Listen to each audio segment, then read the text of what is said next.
This is the Georgia Farm Monitor.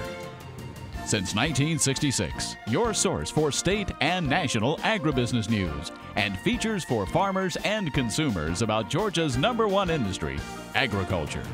The Farm Monitor is produced by the state's largest general farm organization, the Georgia Farm Bureau. Now, here are your hosts, Ray DeLessio and Kenny Burgamy.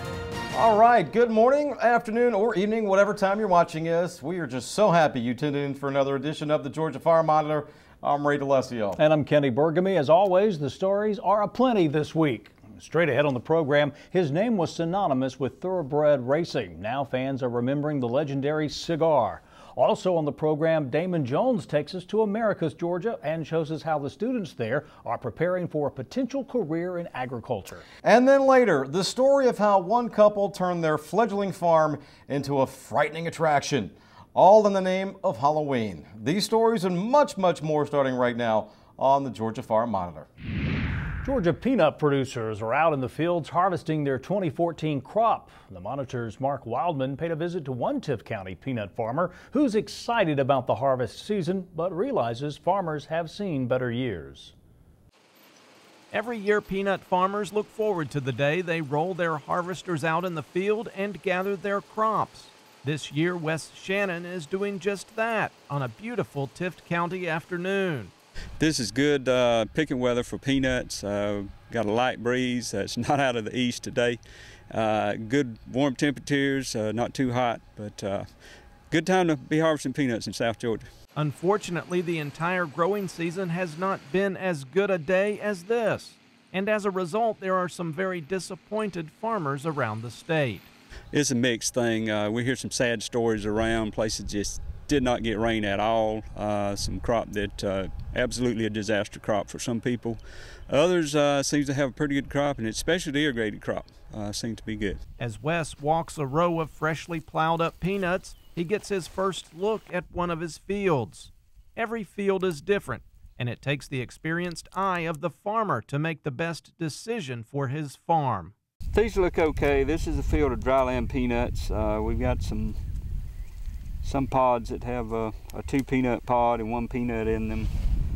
We got some that had some damage, maybe with some underground insects early on. There's some possible quality problems with this field, so we will probably have these wagons cleaned before they're graded to hopefully remove the damaged pods that are in here. Farmers have control of many aspects of their farm, but price is not one of them. And this year, producers were not seeing very high prices for their peanut crop. There were some contracts early on that were not all that attractive for most, and some did not contract. Now the price is still probably about the same, but there is potential, depending on how this crop turns out, that we could see a little upturn in prices. Come harvest time, farmers are in a hurry to get their crops out of the fields, but moving big wagons like this and other farm equipment can be very dangerous. I was out before daylight this morning. I'm sure I'll be out after dark tonight. Fatigue plays a part, and people are in a hurry.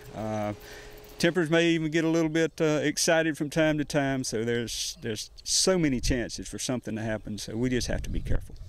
Peanut farmers have had very good harvests the last couple of years. Some would even classify them as dream harvest. But that was then. And this year? I had a guy that stopped by. We were eating lunch in town back during the summer, and he was complaining about the hot weather, the dry weather, and the low prices, and my comment was, we're back to normal. Still, the quality of the classic Georgia peanuts will be very high. Reporting from Tift County, I'm Mark Wildman for the Georgia Farm Monitor. In other ag news now, thanks to the efforts of the Georgia Peanut Commission, any questions about peanuts or any other potential food allergies can now be answered by just a simple click of the mouse. PeanutAllergyFacts.org is a new website intended to offer science-based information about peanut and food allergies and links to resources about effective allergy management in schools and communities. Georgia Peanut Commission Chairman Armin Morris saying that while most Americans can safely enjoy peanuts, it's imperative that we all be conscientious of the way we prepare, share, and consume food. Again, that website, PeanutAllergyFacts.org.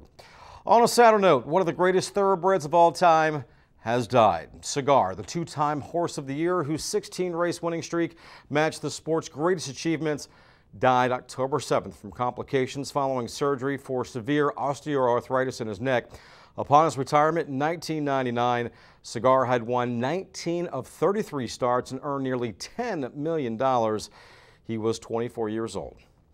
Do want to remind you that the Georgia Farm Bureau is conducting the annual Bermuda Grass Hay Contest, as well as publishing the GFB Quality Hay Directory for buyers and sellers of Georgia-grown hay. Checks for both should be made payable to Georgia Farm Bureau and mailed to the Georgia Farm Bureau Commodities Marketing Department. The cost for the contest is $15 per sample. Anyone entering the contest receives a free listing in the hay directory. The directory will be distributed statewide.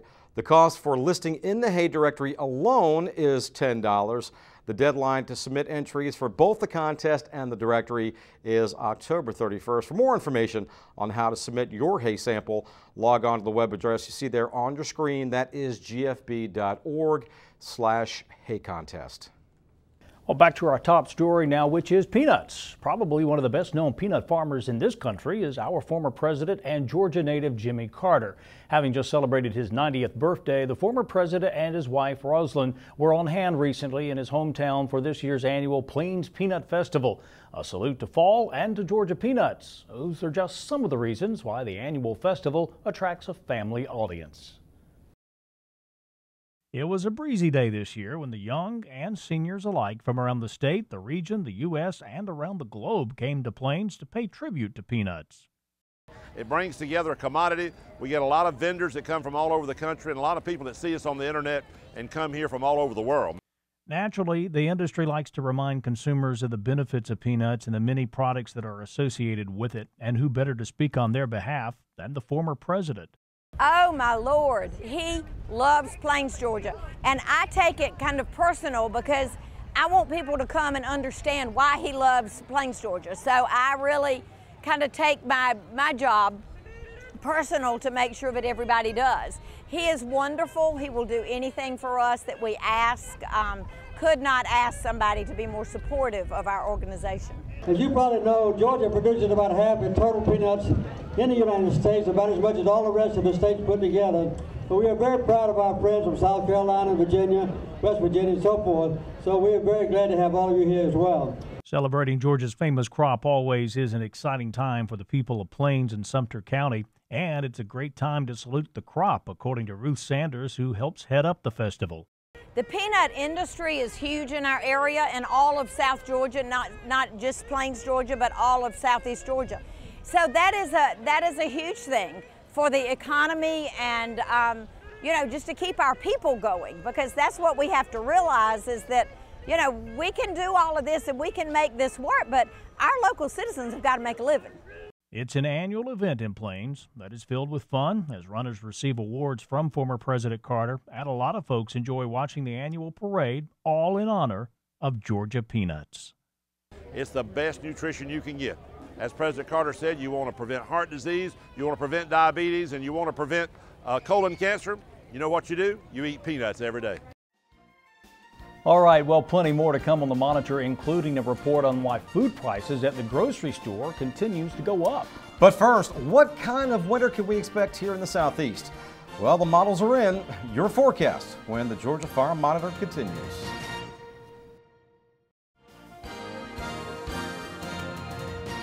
All right, we welcome you back to the Georgia Farm Monitor. Well, as we head into autumn, drought still covers more than 30% of the United States, stretching from the Pacific coast through the Southwest and into the southern Great Plains. Now, there's also a few pockets of drought in the Southeast, but nothing like what the folks in California are experiencing right now. USDA meteorologist Brad Rippey talks more about the impending fall weather and what effects it will have on the agriculture industry. Two competing factors for fall weather are El Nino, which has not yet formed across the equatorial Pacific, and a pool of warm water over the northern Pacific that has been in place for well over a year. Now let's first look at El Nino. If we do get formation, and the odds are placed now at 60 to 65% likelihood of development, that could lead to a much wetter pattern across the southern United States during the fall months. At the same time, we would expect generally mild, dry conditions across the northern tier of the United States. On the other hand, if we continue to see the influence and impact of a warm pool over the North Pacific, that could lead to a pattern very similar to what we saw set up last autumn, and that is a generally cool pattern across the central and eastern United States, but mild, dry conditions dominating the west, where we currently have a lot of drought in place already. All right, Brad, thank you very much. Well, you know, for years, South Georgia Technical College has been partnering with some of the biggest companies in the world to provide them with a steady workforce. And recently, the school started a new program with the cooperation of John Deere. Damon Jones tells us what it is and why it's so important for both the college and the industry as a whole. While their company slogan claims that nothing runs like a Deere, it takes plenty of John Deere technicians in the field to keep it that way. That's why the equipment giant has teamed up with South Georgia Technical College in Americus to start a training program for their future employees. It's a partnership that is beneficial for both sides. It's part of our mission to develop these relationships with companies. And like I said earlier, if we can help keep companies healthy financially, then they tend to stay. And if they stay in the state of Georgia, then it's good for everyone. Now, each of these students have already been recruited and hired by John Deere, meaning they will all have a job waiting on them following graduation. As for what they can expect to learn in this course, it involves taking the student and starting out with a basic knowledge of diesel engines, and going through the diagnostics that John Deere will require. And there's programs or courses in electronics, basic hydraulics, powertrains, and then as the student progresses through the program, all of these courses are taught again at an advanced level. And the work in the classroom is also complemented with an 8-week internship with a dealer to give the students some real-world experience. So with all the specific qualifications, it's a good idea to get an early start if you want to go down this career path. But virtually everything within the program curriculum is technical. So knowing math, knowing algebra, knowing how to read a technical manual and use a computer for diagnostics troubleshooting is so important for the student coming in the door who wants this type of career. And there was plenty of competition among several schools in the Southeast to land this program. However, President Reeves thinks it's a proven track record that was ultimately the deciding factor. We've had tremendous success with other companies in doing a light scenario. I felt like John Deere knew that on the front end and wanted to come and join a winning team. So, you know, success breeds success. And this program, which has 16 different locations around the country, wouldn't be possible without the full support and resources of John Deere, who knows technicians are the lifeblood of the company. John Deere has expressed to us that this is the most critical thing for them as far as the future. The equipment they're making now is so advanced technologically. These students will not just be repairing damaged equipment, but maintaining existing equipment. And with the GPS technology that's accurate to within 1/8 of an inch, obviously everything has to be right on point. So it's important to John Deere enough that they invest in schools like South Georgia Tech to develop these training programs. And while this program is just over a month old, Reeves believes that in time it will see major growth. I think once they see the capabilities of what South Georgia Technical College can do in helping them fill a critical need they have, they will max out that opportunity we feel like here at South Georgia Tech. Reporting from Americus, I'm Damon Jones for the Georgia Farm Monitor. Hi, Damon. Thank you very much. Of course, if you missed any part of this story or others on today's program, you can still see them in their entirety at our YouTube channel. That is the Georgia Farm Monitor. Once there, you can browse the archives of stories dating as far back as 2009. And once you're done watching all those informative stories, keep clicking and like the Georgia Farm Monitor Facebook page we've set up for you. If you have a story idea or if you just want to leave us a comment or suggestion, feel free to send us a message either on Facebook or at the address listed below. That is news@farm-monitor.com. Well, if you've been to the grocery store lately, you may have noticed that consumers are now paying slightly more for food compared to this time last year. But as American Farm Bureau Deputy Chief Economist John Anderson suggests, the increase is nothing to be alarmed about. According to Anderson, the slight increase is actually in line with current inflation levels. Our market basket survey for the third quarter showed that prices were up a little bit from a year ago, about 2%. So essentially in line with what we think of as normal inflation. When you think about the general economy, 2% rate of inflation is pretty much the ballpark. The survey shows the total cost of 16 food items that can be used to prepare one or more meals was $54.26. That is up $1.09 compared to a survey conducted about a year ago. Of the 16 items surveyed, 7 increased. Pretty much all of the increase this time was on a handful of products, beef, pork, and dairy-related products. And that's not terribly surprising. We've got very tight supplies of meat. We've got some increasing production in the dairy sector, but that's coming into a market where we have got really strong demand globally. And so those markets have been very strong. And so there's kind of this split in our market basket. 9 items in the survey decreased. For example, apples and potatoes, flour, bread, vegetable oil, orange juice, salad, all of those are down. The one meat item that's down is chicken, and that's where we are a little bit different from some of the USDA numbers and the Consumer Price Index. The interesting thing here is that we do continue to see relatively stable food prices. If I see a food price increase 2%, to me that's fairly normal. Anderson adds beef, pork, and dairy prices should decline in the next market basket survey if there are no surprises between now and then in the market. When we come back, Cooley Farms in Roberta, Georgia finds itself back in the national spotlight, this time for its environmental excellence. Also, the Halloween season is here, and ghosts, ghouls, and zombies could be making an appearance at a farm near you. Chuck Denny takes us to a place where the scares are farm-friendly. Stay tuned.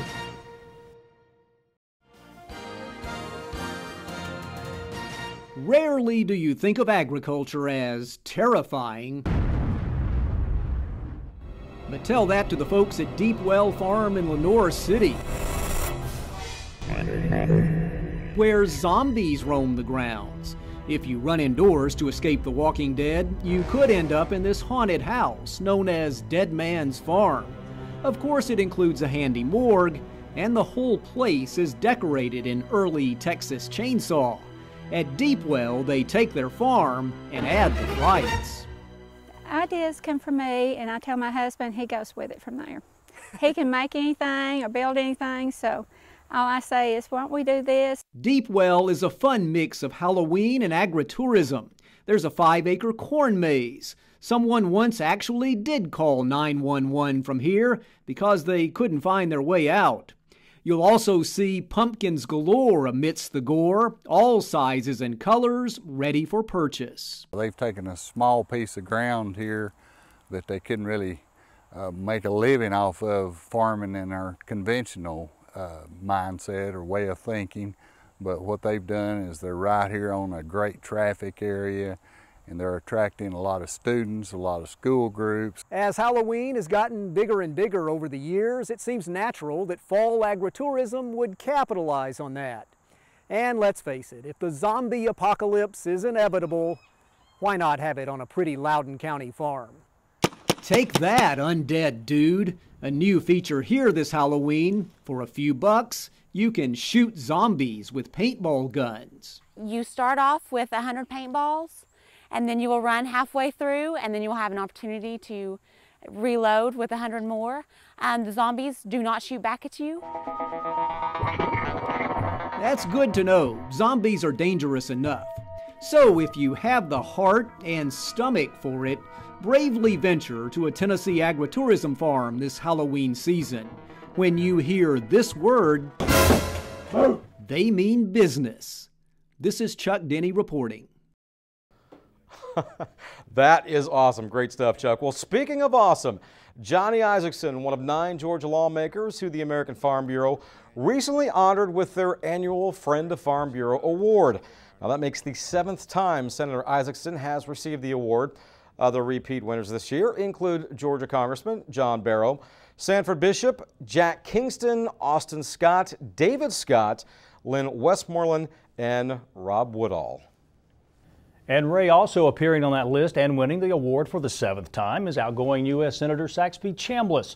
This month, during the policy development process with GFB county presidents, Senator Chambliss paid what could be his last visit to the Georgia Farm Bureau offices as a senator. Of course, Chambliss plans to retire at the end of this term. Farm Bureau President Zippy Duvall saying Chambliss will be sorely missed. To Senator Chambliss to stop by and see us is a really special treat for us. He's worked so hard for agriculture, not just in our state, but American agriculture all across this country. And his absence in the Senate is going to be felt deeply in the agriculture communities across this country. Well, we wish the senator the very best as he leaves Washington. Well, you know, being in the national spotlight is starting to become the norm for the good folks at Cooley Farms in Roberta. Earlier this year, of course, they were featured in the documentary film Farmland. Now this. Yeah, Kenny, as one of 6 farms to win the 2012 Family Farm Environmental Excellence Award, Cooley Farms is now part of a national video campaign highlighting poultry and egg farm environmental stewardship.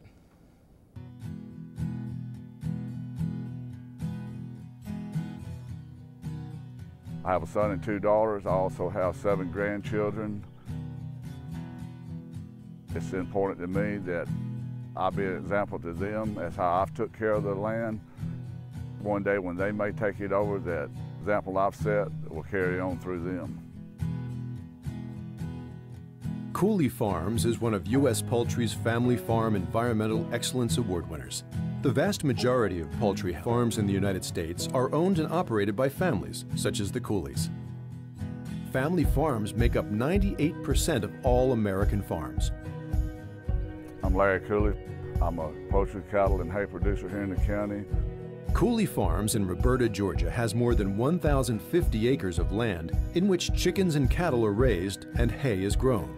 The farm began operating in 1985 on 70 acres of land with 2 broiler houses. Over the years, the farm operation grew and evolved, specifically in the area of chicken production. Today, Cooley Farms raises approximately 500,000 chickens per flock, which equates to 3 million chickens per year in its 18 poultry houses. I'm actually here today on the farm that started Cooley Farms operation. It started out with 70 acres and the 2 broiler houses you see behind me. My kids grew up here. They worked in the chicken houses with us all their life. And in 2004, when my son graduated from college, he come on board as a co-owner with the farm. We went from a 70-acre 2-house operation to a 1,050-acre 18-house broiler operation. Throughout the farm, the Cooleys are continuously implementing new techniques and technologies and have applied best practices when it comes to maintaining high standards of animal welfare for their birds. All our houses have been upgraded to Tier 3, which that involves a certain amount of recirculating cooling pads. It involves controllers that automatically operate the house. They tell the fans when to come on, they tell the cool cells when to come on, it tells the heaters when to come on. The house is totally controlled by these controllers. And what that does, it makes what we want to call a perfect environment to grow birds in. The next generation, Leighton Cooley, has learned that no matter how advanced poultry facilities become, observing the birds firsthand is always an important part of raising chickens. I'm Leighton Cooley. I co-own and operate Cooley Farms. I'm a 4th generation poultry farmer, 2nd generation on our farm here. Technology is certainly a huge part of what we do. Just like any other industry or business, technological advances has helped us to do a better job at what we do it more efficiently, do things more effectively, but nothing can take the place of human interaction. Just watching the birds, gauging the birds, you can always look and just kind of judge and see what's going on. As a poultry grower, I realize the responsibility and obligation I have of protecting the land, not only for myself, but also for my surrounding neighbors. Also, I have grandchildren that may one day take over this farm, and I want this farm to be, I want it to be better than it was when I came here.